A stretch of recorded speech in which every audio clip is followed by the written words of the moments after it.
Mostafa Khamenei ইরানের নতুন যে সর্বোচ্চ ধর্মীয় নেতা, তিনি নিশ্চিতভাবে কোনোভাবেই ইরানকে এই সময়ে যুদ্ধ থেকে পিছু হটার নির্দেশনা দেবেন না, বরং তিনি হচ্ছেন সেই নেতা যিনি ইরানের ইসলামিক রেভলিউশনারি গার্ডকে আরো অনেক বেশি উজ্জীবিত করতে পারবেন এবং আরো অনেক বেশি দক্ষতায় যুদ্ধ পরিচালনা করতে পারবেন বলে ইরানের ভেতরে প্রত্যাশা তৈরি হয়েছে। প্রেসিডেন্ট ট্রাম্প এক সপ্তাহেরও বেশি সময় আগে ইরানে যখন হামলা পরিচালনা করে ইরানের সর্বোচ্চ নেতা আয়াতুল্লাহ আলী খামেনিকে হত্যা করেছিলেন, তখন তার যে প্রত্যাশা ছিল, অর্থাৎ ইরানের পুরো ইসলামী শাসন ব্যবস্থা হুড়মুড় করে ভেঙে পড়বে, ইরানে ট্রাম্প এরপর মার্কিন যুক্তরাষ্ট্রের একান্ত অনুগত তার পছন্দ মতন একজন নেতা নির্বাচিত করে ইরানের শাসনের শীর্ষে বসাতে পারবেন, এই কোনো লক্ষ্য বা স্বপ্নই প্রেসিডেন্ট ট্রাম্পের পূরণ হয়নি। ইরান এখনো জোর দাবি করে আসছে যে ইরান কিছুতেই এই আক্রমণ, পাল্টা আক্রমণ থেকে পিছু হটবে না। এই যুদ্ধ থেকে যারা যুদ্ধ শুরু করেছে তাদেরকেই প্রথম পিছু হটতে হবে। আর ইরানের শাসন ব্যবস্থাকে যে ভেঙে পড়ার মতো কোনো পরিস্থিতিতে ট্রাম্প ফেলতে পারেননি, ইরান বারবার সেটা প্রমাণ করছে। সর্বশেষ ইরানের পরবর্তী সর্বোচ্চ ধর্মীয় নেতা হিসেবে একজনকে নির্বাচন করে সেই ঘোষণাও দিয়ে ফেলে তারা প্রমাণ করেছে যে তারা প্রেসিডেন্ট ট্রাম্প বা যুক্তরাষ্ট্র ইসরায়েলের তোয়াক্কা করতেও রাজি না। তারা তাদের নিয়ম মাফিক নেতা নির্বাচন করেছে এবং সেই নেতা এমন নেতা যিনি ইসলামিক রেভলিউশনারি গার্ড, যারা বর্তমানে যুদ্ধের নেতৃত্ব দিচ্ছে ইরানের পক্ষে, তার সঙ্গে একটা দীর্ঘ সময় ধরে ঘনিষ্ঠভাবে কাজ করে আসছেন। ট্রাম্প বলে রেখেছিলেন যে তার অনুমতি না নিয়ে কোনো নেতা নির্বাচন করলে এর ফল ভালো হবে না। এখন তিনি বলছেন নেতা নির্বাচন করে ফেললেও এরা বেশি দিন টিকতে পারবেন না, কারণ যুক্তরাষ্ট্রের অনুমোদন ছাড়া ইরানে কোনো নেতার পক্ষে বেশি দিন টিকে থাকা সম্ভব হবে না। তার মানে ট্রাম্পকে একরকম মেনে নিতে হচ্ছে যে তার কোনো রকম অনুমোদন বা তাকে শলাপরামর্শ করা ছাড়াই এমন ভয়াবহ হামলা পরিচালনার মধ্যে ইরান তাদের নিয়ম অনুসরণ করে সর্বোচ্চ নেতা নির্বাচন করে ফেলেছে। ট্রাম্পের জন্য আরো বড় চপেটাঘাত হয়ে দাঁড়িয়েছে যে যেই খামেনিকে অপসারণ করতে এত বড় হামলা পরিচালনা করলেন এবং সারা পৃথিবীকে যুদ্ধের সম্মুখীন করে ছাড়লেন প্রেসিডেন্ট ট্রাম্প, সেই খামেনির পুত্র, তার দ্বিতীয় পুত্র মোস্তাফা খামেনিকেই ইরান তার সর্বোচ্চ ধর্মীয় নেতা হিসেবে নির্বাচন করেছে। ইরানের এই যে সর্বোচ্চ ধর্মীয় নেতা নির্বাচনের একটা পদ্ধতি সেই 1979 সালে ইসলামিক বিপ্লবের পরেই নির্ধারিত হয়ে গিয়েছিল এবং সেটা অনুযায়ী ইরানে যে 88 জন আলেমের একটা সর্বোচ্চ পর্ষদ আছে, সেই পর্ষদ মিলে বসে ইরানের ধর্মীয়, সামরিক এবং আন্তর্জাতিক সম্পর্কের শীর্ষ নেতা হিসেবে একজন সর্বোচ্চ ধর্মীয় নেতাকে নির্বাচন করেন এবং এ দফায় তারা সেক্ষেত্রে আয়াতুল্লাহ আলী খামেনির দ্বিতীয় পুত্র মোস্তাফা খামেনিকে নির্বাচন করেছেন। 1969 সালে জন্মগ্রহণকারী মোস্তাফা খামেনি খুব প্রকাশ্যে এর আগে কখনো আসেন নাই। তিনি যে রাষ্ট্রীয় কিংবা সামরিক কোনো বিষয়ে খুব তৎপর ছিলেন, সক্রিয় ছিলেন, সেটাও প্রকাশ্যে কখনো আনা হয় নাই বটে। তবে সকলেই জানতেন যে ইরানের অত্যন্ত গুরুত্বপূর্ণ যে ইসলামিক রেভলিউশনারি গার্ড, ইসলামী বিপ্লবী বাহিনী, যাদের হাতে এখন যুদ্ধ পরিচালনার ভার এবং যারা এই ক্ষেপণাস্ত্র হামলা সহ ইরানের সীমান্তের বাইরের সকল হামলা সেই আয়াতুল্লাহ খামেনিকে হত্যার পর থেকে পরিচালনা করে যাচ্ছে, সেই ইসলামিক রেভলিউশনারি গার্ডের সঙ্গে মোস্তাফা খামেনির সম্পর্ক অত্যন্ত ঘনিষ্ঠ এবং ইরানের সামরিক বাহিনীর যে কট্টরপন্থী অংশ, যারা ইসলামিক শাসন ব্যবস্থাকে ইরানের অস্তিত্বের একেবারে কেন্দ্রে বলে মনে করে, সেই তরুণ অংশটির মধ্যে এই মোস্তাফা খামেনির বহু বছর ধরে প্রচুর অনুসারী আছেন। ইরানের ইসলামিক রেভলিউশনারি গার্ডের যে প্রস্তুতি, যে দক্ষতা, যে সংহতি, সেটার বিষয়েও প্রেসিডেন্ট ট্রাম্পের কোনো ধারণা ছিল না। তিনি খামেনির ওপর হামলা চালিয়েই ঘোষণা দিয়েছিলেন যে ইরানের ইসলামিক রেভলিউশনারি গার্ড, সামরিক বাহিনী, পুলিশ বাহিনী, তারা হয় আত্মসমর্পণ না হলে মৃত্যুর পথ বেছে নিতে পারে।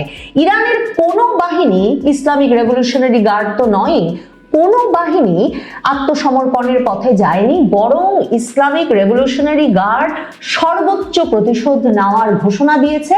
আর প্রেসিডেন্ট ট্রাম্প ওই যে ইরাকে 2003 সালে মার্কিন বাহিনীর পরিচালিত হামলার ও অভিজ্ঞতা থেকে ধারণা করে নিয়েছিলেন ইরানেও সর্বোচ্চ নেতাকে হত্যা করে ফেললেই ইরানের শাসন ব্যবস্থা ভেঙে পড়বে।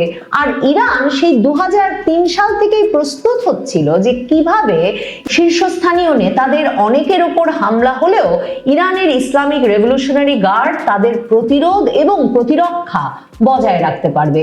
এবং সে কারণে ইরানের ইসলামিক রেভলিউশনারি গার্ডের প্রধানও কিন্তু খামেনির ওপর হামলার পরদিনই নিহত হয়েছেন।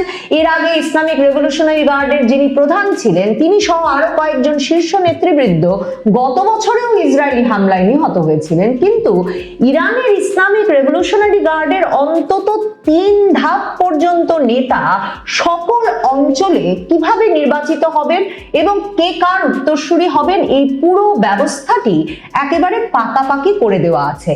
যে কারণে ইরানের ইসলামিক রেভলিউশনারি গার্ডের একজন নেতা নিহত হলেও একটি অঞ্চলে ইরানের ইসলামিক রেভলিউশনারি গার্ডের প্রতিরোধ প্রতিরক্ষা ব্যবস্থায় ফাটল ধরানো যায় না। এবং ইরান যেটা সিদ্ধান্ত নিয়েছিল আয়াতোল্লাহ আলী খামেনির নেতৃত্বে, বিশেষ করে 2025-এর হামলার পর থেকে, মার্কিন যুক্তরাষ্ট্র এবং ইসরায়েলের হামলার পর থেকে, যে প্রতিটি অঞ্চলে স্বাধীনভাবে হামলা পরিচালনা এবং প্রতিরক্ষা ব্যবস্থা ধরে রাখার ক্ষেত্রে সিদ্ধান্ত নিতে পারবে ইসলামিক রেভলিউশনারি গার্ডের নেতৃবৃন্দ। এই সব মিলিয়ে ইসলামিক রেভলিউশনারি গার্ড যে ধরনের যুদ্ধ পরিচালনা করছে এবং তাদের হাতেই যেহেতু ক্ষেপণাস্ত্র নিক্ষেপের নিয়ন্ত্রণ, তারা যেভাবে তাদের দেশীয় প্রযুক্তিতে তৈরি ক্ষেপণাস্ত্র, ড্রোন, শাহেদ এসব পরিচালনা করে পুরো মধ্যপ্রাচ্যকে ব্যতিব্যস্ত করে ফেলেছে, ইসরায়েল পর্যন্ত হামলা পরিচালনা করছে এবং সেসব হামলার অনেকগুলোই মার্কিন যুক্তরাষ্ট্র, ইসরায়েল সহ মধ্যপ্রাচ্যে মার্কিন যুক্তরাষ্ট্রের মিত্র দেশগুলোর ক্ষেপণাস্ত্র প্রতিরোধী যে বহুমূল্য সামরিক প্রতিরক্ষা কৌশল সেগুলো ঠেকাতে পারছে না।